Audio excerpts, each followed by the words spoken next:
Всем привет! Посмотрите, какие у меня куличики. Это на самом деле крафины. Готовятся они быстрее и намного легче, чем готовятся обычные пасхальные куличи. Давайте же скорее приступать к приготовлению. Это будет интересно. Вы можете даже подключать детей, и это будет очень по-семейному.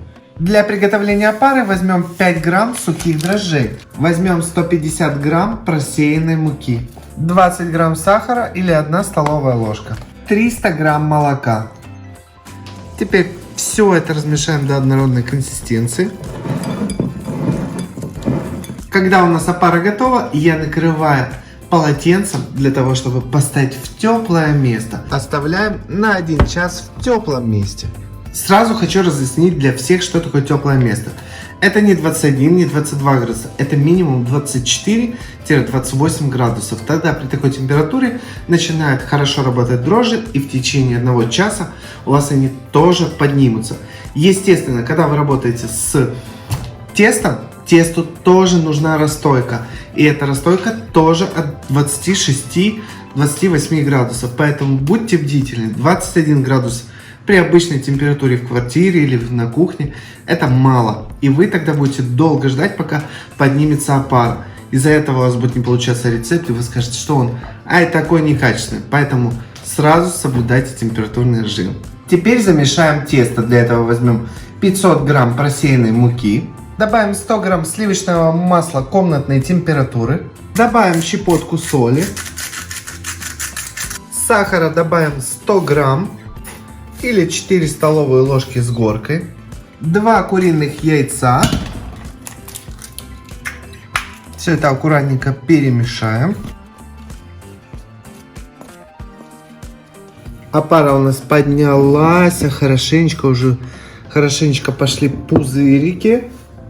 Теперь ее добавляем к нашему тесту. Добавляем все абсолютно до последней капли. А теперь мы вымешаем полностью тесто до однородной консистенции. Друзья, если у вас есть как кухонный комбайн, используйте его. Если нет, аккуратненько, не спеша вымешиваем тесто. Минут 7-8 вымешиваем тесто, уже достали из миски его. И это все делаем на столе. Смотрите, какое тесто получается очень живое, очень нежное, к рукам не прилипает абсолютно. И хорошо вымешано. Теперь тесто мы отправляем отдохнуть минимум на 1 час. Накрываю также само полотенцем, чтобы оно у нас дышало. Друзья, если у вас много планов и вы рецепт начали делать вечером, как я, вы можете вполне тесто сейчас завернуть в пленку и поставить в холодильник. Так буду делать я, потому что делаю я это уже поздно вечером. И я думаю, что вы тоже хотите уделить внимание своей семье. В холодильнике тесто поднимается медленнее, поэтому мы вполне можем заняться этим с утра. Благодаря тому, что тесто хорошо постояло в холодильнике и медленно поднималось, оно у нас очень пышное и воздушное. Дадим ему отлежаться на столе буквально 10 минут, а тем временем займемся сухофруктами. Здесь изюм и ананас. Используем 3 чайные ложки сахара, перемешиваем и заливаем горячей водой. Но ни в коем случае не кипятком. Наше тесто нужно разделить на 6 частей. С помощью вот такого специального шпателька я делаю. Можете спокойно это сделать ножом. Тоже будет удобно. Теперь присыпем стол мукой. Возьмем аккуратненько наше тесто. Распределим. Муки много не надо. Отлично. Теперь раскатаем прямоугольную форму. Тесто раскатываем примерно 30 на 30 сантиметров. Такой квадратик огромный делаем. Получается достаточно тонко. 3-4 миллиметра. Подравниваем края. Я это отрезаю с помощью шпателька. Вы можете использовать ножик. Делаем так, чтобы было красиво. Отлично. Если красиво, ставьте уже лайк. Берем растопленное масло и хорошенечко смазываем наше тесто. Сливаем воду с наших сухофруктов. Просушим быстро с помощью бумажного полотенца. чтобы сухофрукты не отдали сильную влагу. Равномерно распределяем. И теперь все это аккуратненько скручиваем в трубочку.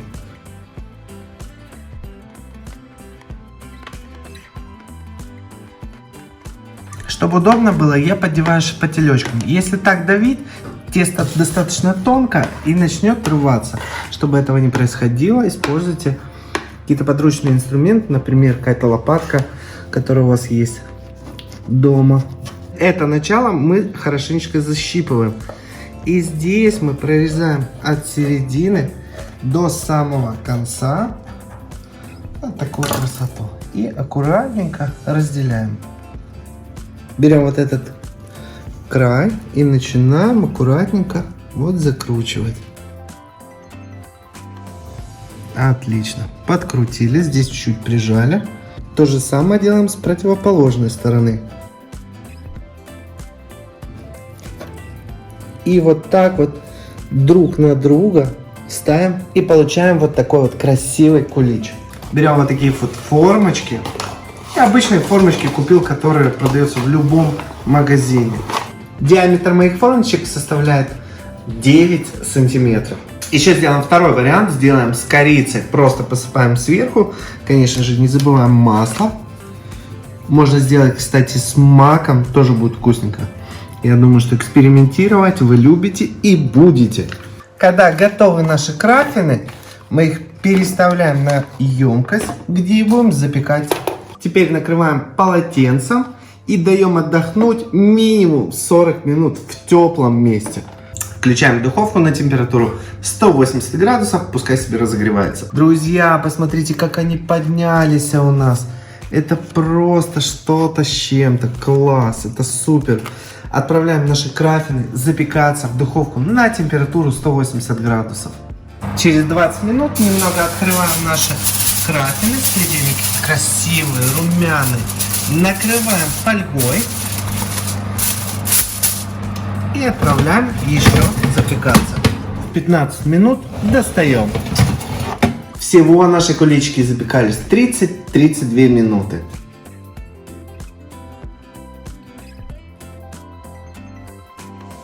Так, проверим, что у нас с корицей получилось и насколько она сочная и нежная.